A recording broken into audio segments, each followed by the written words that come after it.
और जो स्नायु सब कुछ कंप्लीट हो गया है। ओके। सब प्रॉब्लम कंप्लीट हो गया है।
रमेश भाई, हाँ बोलो सर। आपको पैरों में, कमर में दर्द था? पैरों में दर्द था, कमर में दर्द था, स्नायु जकड़न हो गई थी, हाँ। शोल्डर में प्रॉब्लम था, वो सब अच्छा हो गया है। ओके। आपकी टोटल 4 थेरेपी हुई? हाँ 4 थेरेपी हुई। 4 थेरेपी में और जो स्नायु सब कुछ कंप्लीट हो गया है। ओके। सब प्रॉब्लम कंप्लीट हो गया है। अभी थोड़ा शोल्डर का काम बाकी है, तो 1-2 सीटिंग करना पड़ेगा।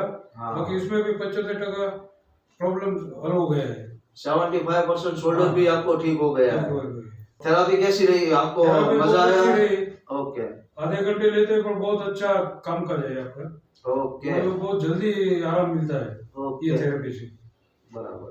ओके, थैंक यू रमेश भाई। देखा दर्शक मित्रों, रमेश भाई को बहुत इम्प्रूवमेंट हो गया है। उनके कमर में दर्द था, साइटिका, दोनों पैरों में साइटिका का प्रॉब्लम था, तो वो पूरा प्रॉब्लम सॉल्व हो गया है। अभी उनको बहुत अच्छा है। अभी तो उनको अभी बाकी कमर का दर्द, साइटिका, दोनों पैरों में जो दर्द था और स्नायु का जो जकड़न थी वो पूरी सॉल्व हो गई है। तो बहुत अच्छी थेरेपी है। आपने रमेश भाई का रिव्यू देखा। अपना दर्द ठीक कर सकते हैं बगैर कोई ऑपरेशन, बगैर कोई दवा के। उसके लिए आपको अपॉइंटमेंट लेनी पड़ेगी। अपॉइंटमेंट लेके आप यहाँ पे आ सकते हैं। मोबाइल है 9925642741। और इस वीडियो को हो सके उतना ज्यादा से ज्यादा शेयर करें, ताकि ज्यादा से ज्यादा लोगों को बगैर किसी ऑपरेशन या बगैर किसी दवा के ठीक हो सके। ये नेचुरली है, नेचुरल है। आपको कोई दवा या ऑपरेशन कुछ कोई तकलीफ भी होती है आपको? कुछ नहीं अभी तकलीफ मेरे को। ओके। कुछ तकलीफ नहीं है। ये थेरेपी में भी कोई प्रॉब्लम नहीं होता है। शरीर एकदम फ्री हो जाता है। तो कंधों का, घुटनों का, कमर का और नब्ज दबना, ऐसी कोई प्रॉब्लम है तो आप यहाँ पे आ सकते हैं।